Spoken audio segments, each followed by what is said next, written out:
My name is Mira, and the first time I saw him, he was lying in the snow, half covered, not moving. I was walking home from the market with nothing in my basket because I didn't have enough money that day. The wind was strong, and most people had already gone inside. I saw him near the edge of the woods, beside the broken fence that nobody had fixed for years. His coat was torn, and one of his hands had blood on it. For a moment, I thought he was dead. I didn't know why I stopped.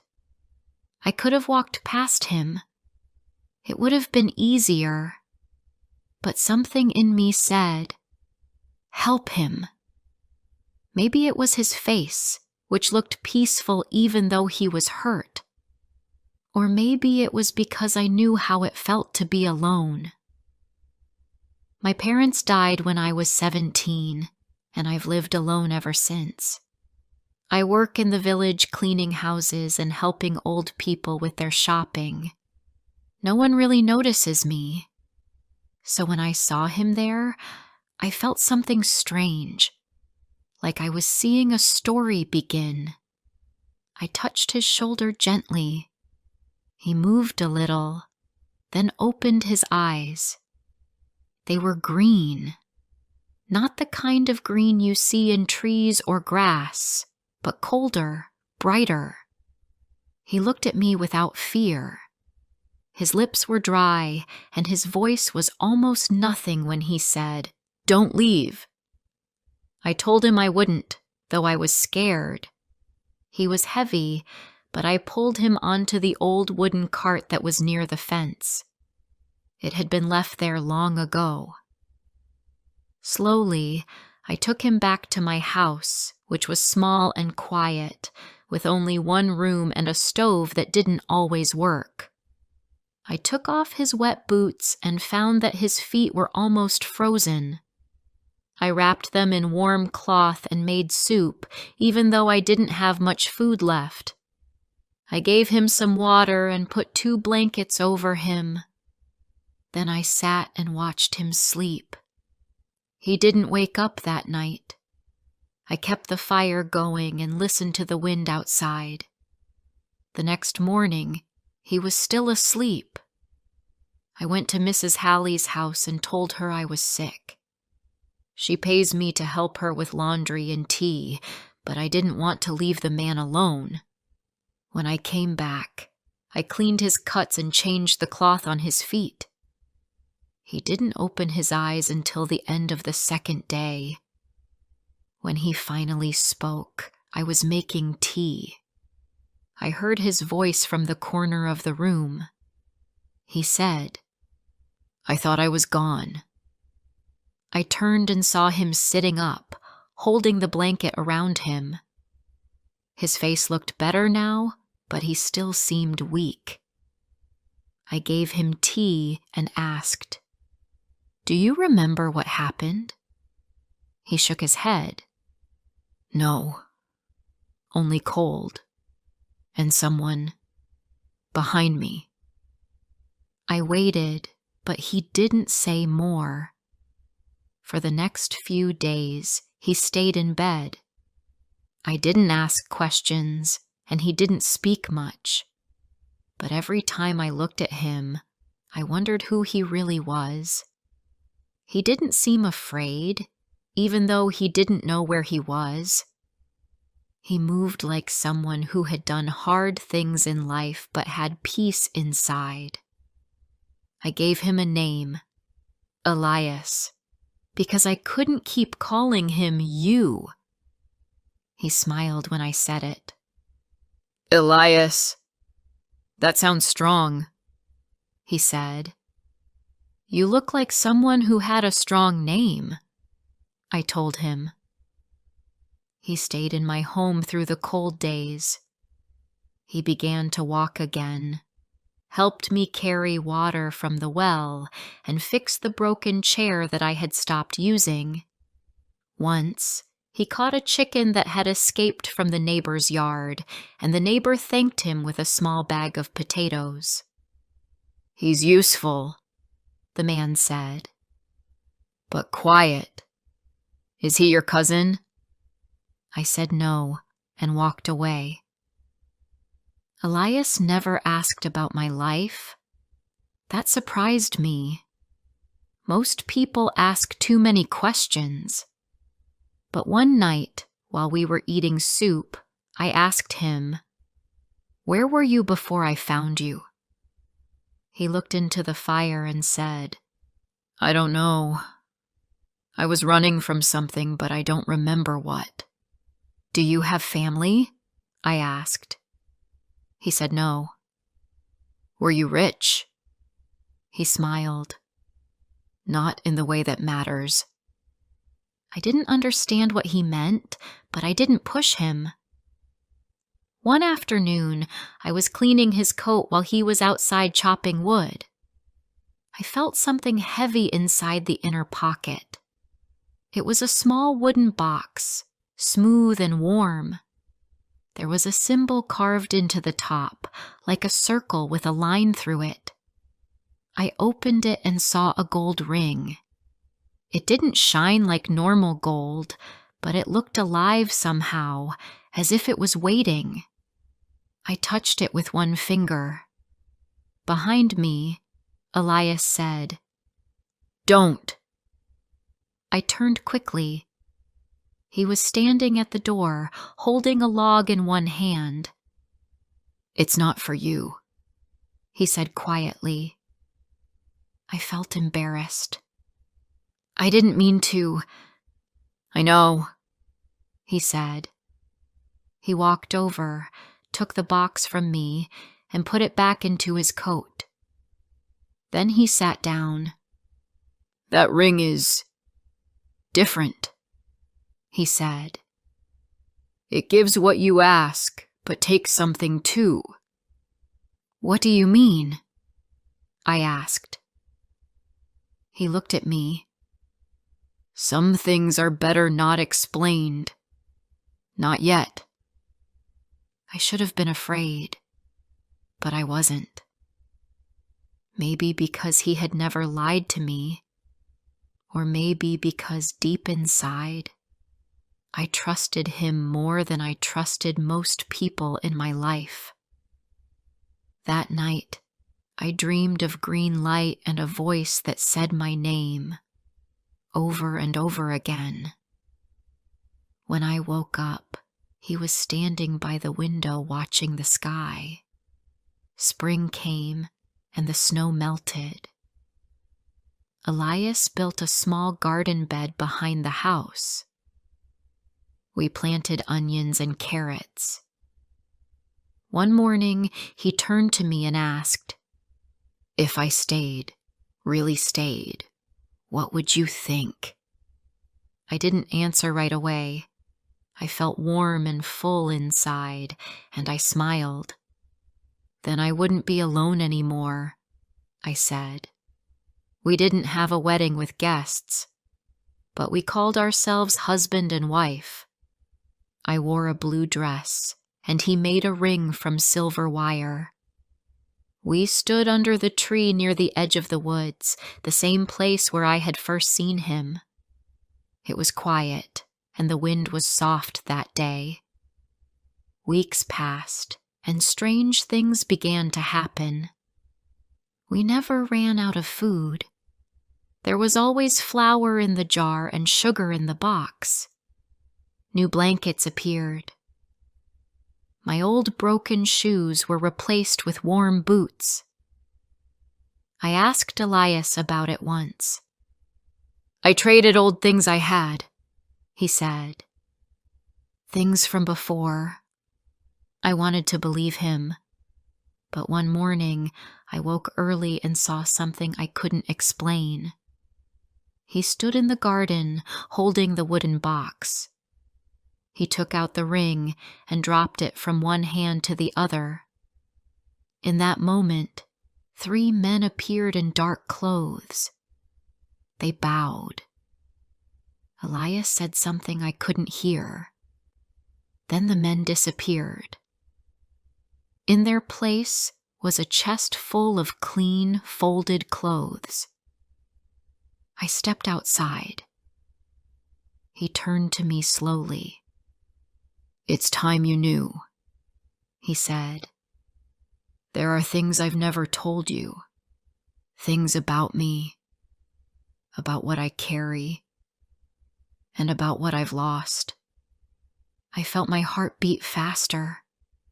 The man I loved had secrets.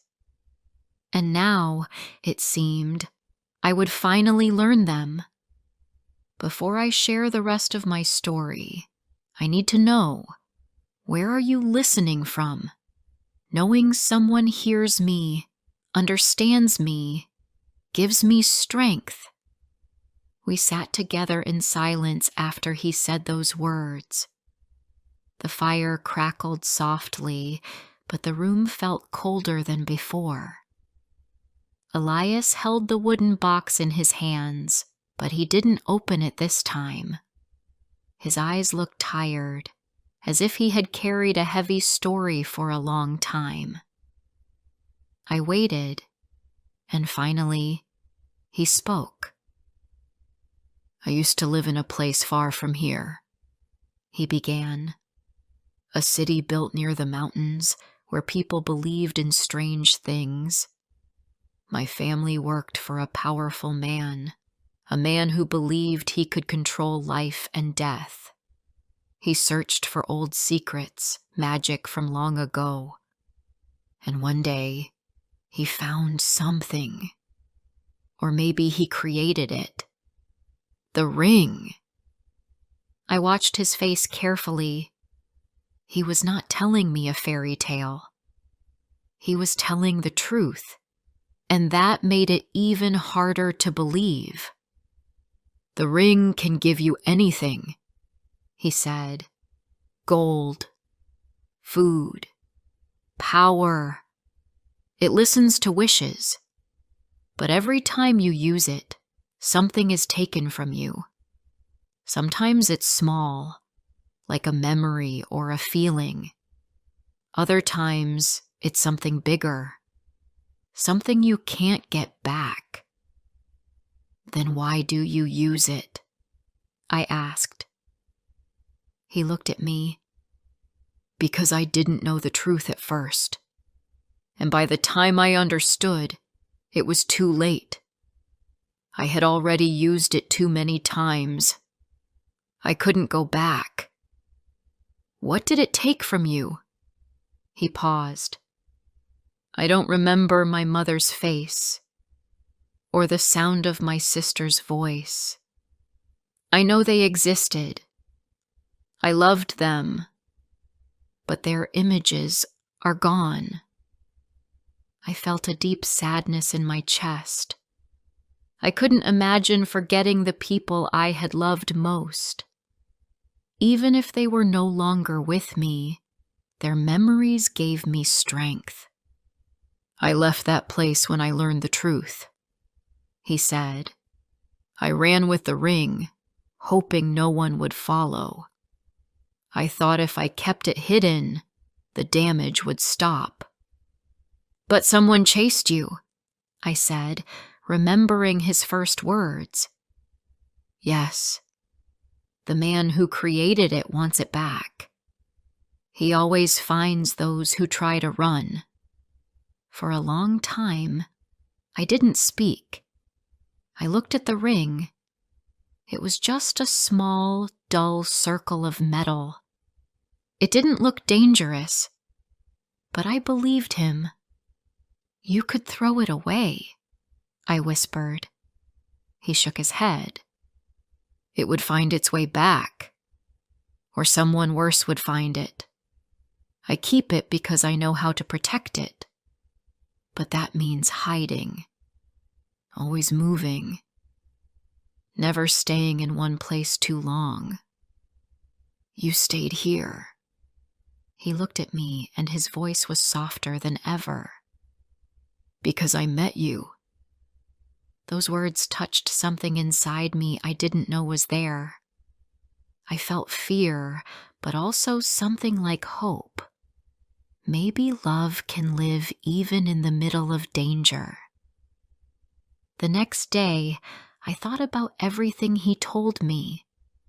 I looked at our life, how warm our home was now, how easy it had become to live.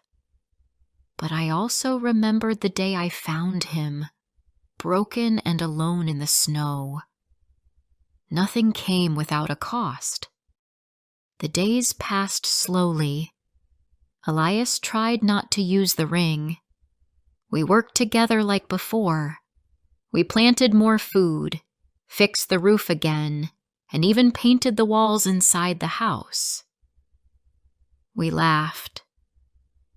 Sometimes I forgot about the ring. But one morning, while I was in the market, I heard two strangers talking near the bread stall.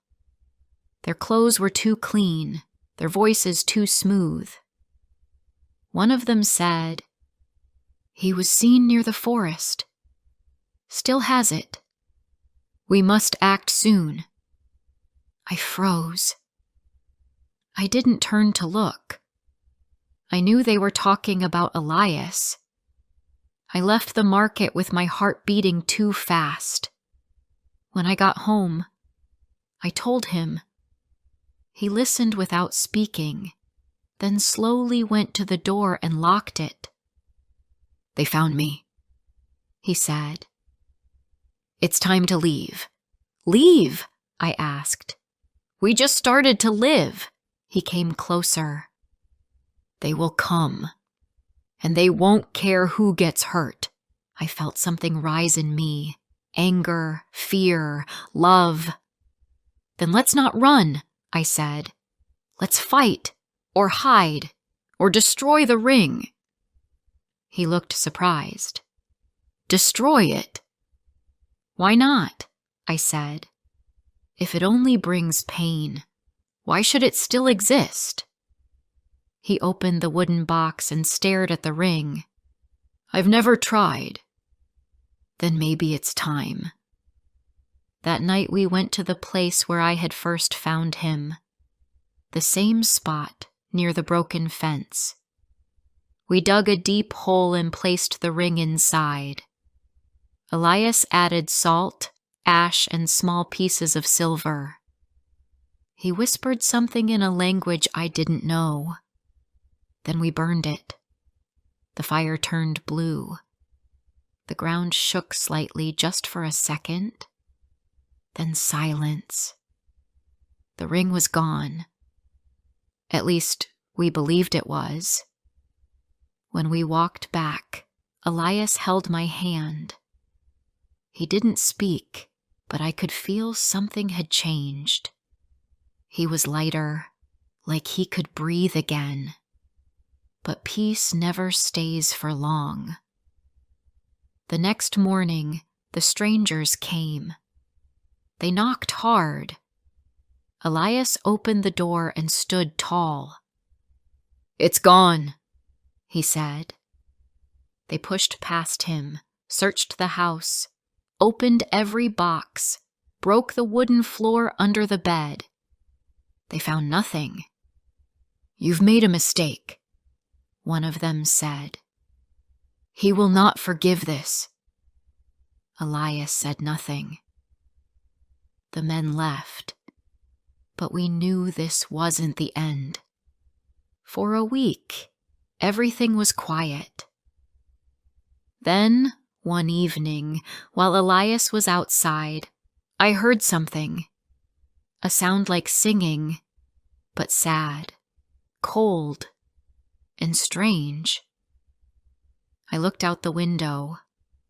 A man in a black coat stood at the edge of the forest. He didn't move.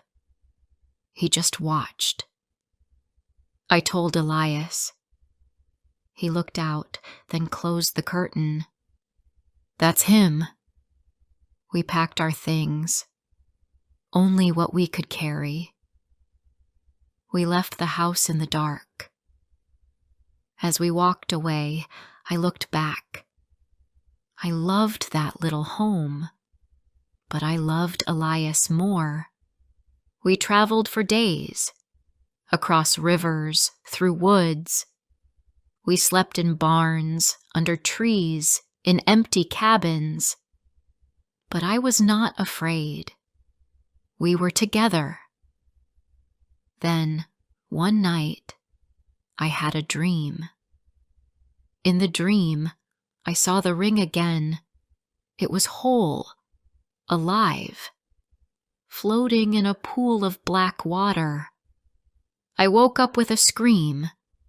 Elias held me. "What did you see?" I told him. His face turned pale. "It's not over." We stayed in a small village near the hills for the next few weeks. The people there were kind and didn't ask questions.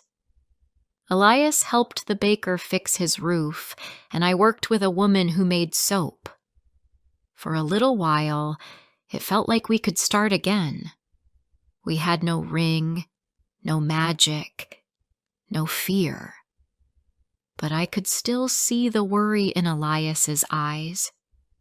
He smiled for me, but I knew he hadn't stopped looking over his shoulder. One afternoon, I found Elias standing near the river, staring into the water. His face looked far away, like he was trying to remember something he had forgotten long ago. I stood beside him and waited. After a moment, he said quietly, "I think the ring came back." My heart dropped. "How?" He shook his head.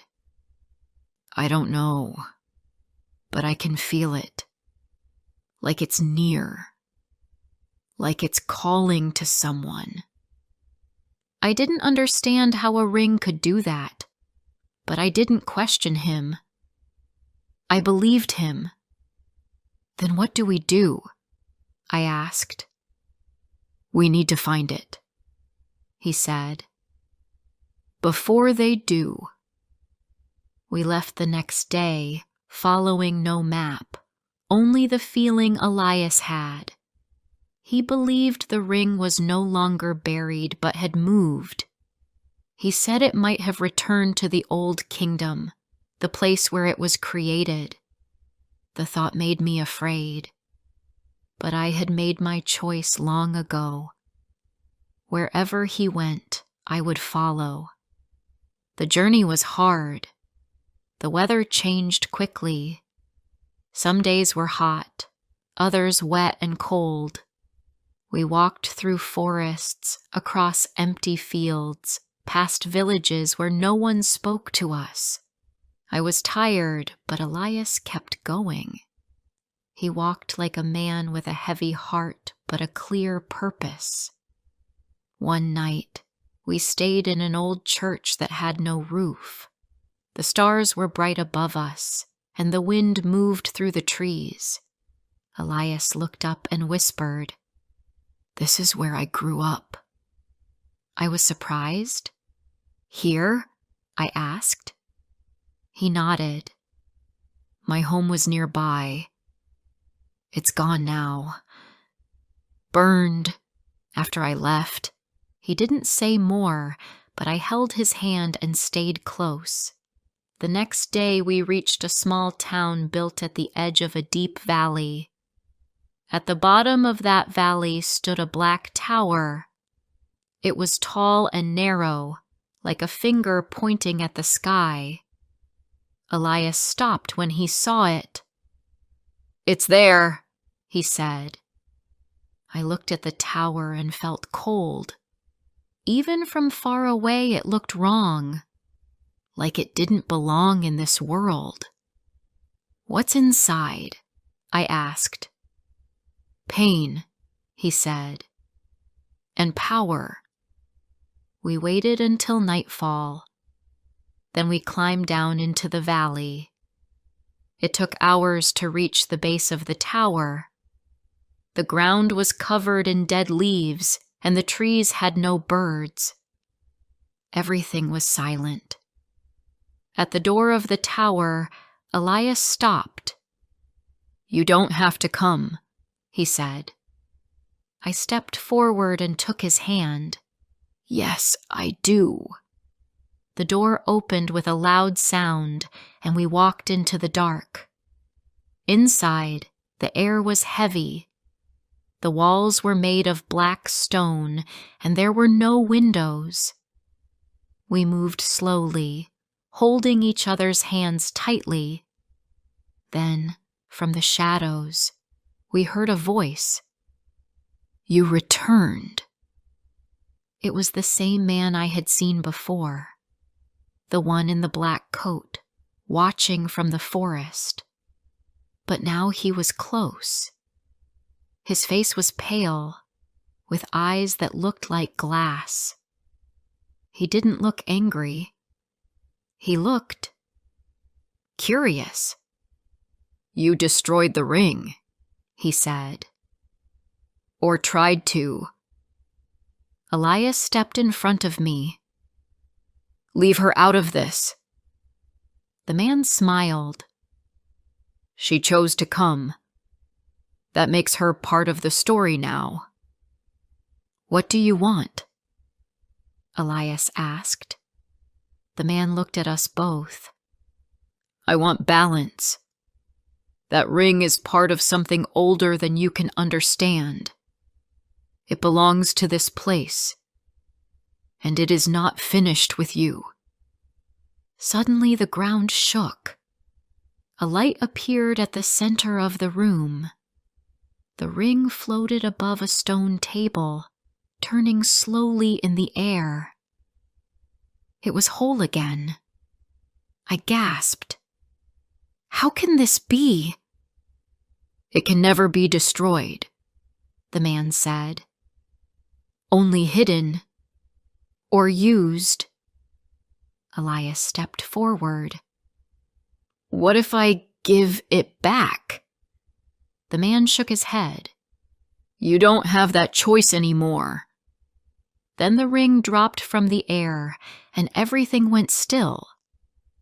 Elias turned to me. "If I take it again, I may forget you.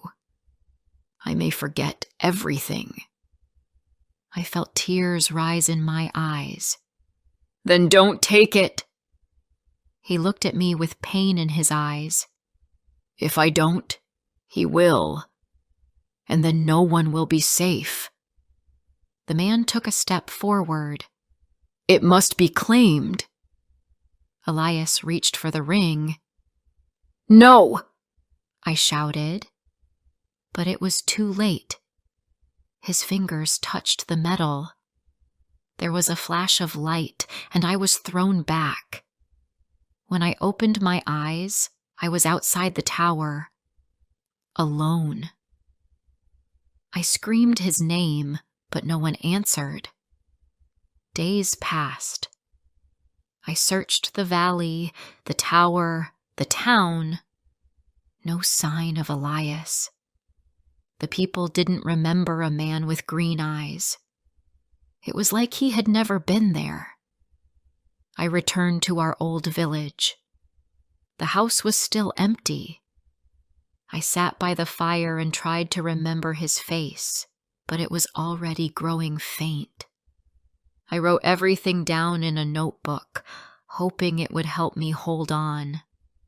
1 year passed. Then one evening, a man knocked on my door. He was tall, quiet, with dark hair and a coat I recognized. He looked at me and said, "Is this your home?" My heart jumped. I looked into his eyes. They were not green. They were brown. But there was something familiar in the way he stood. "I think I'm lost," he said. I nodded. "Maybe not. Maybe you just came back." He smiled a little, unsure. I stepped aside and opened the door. "Come in," I said. "You look like someone who could use a warm meal." He sat near the fire. I made tea. We didn't speak much, but when he looked around the room, he seemed to remember something. A small feeling. a light inside, and I knew deep in my heart that he had returned, not as the same man, but as someone who had made a choice to leave the ring, to come home. If you liked my story, please like, comment, and share. More simple and emotional stories are coming soon.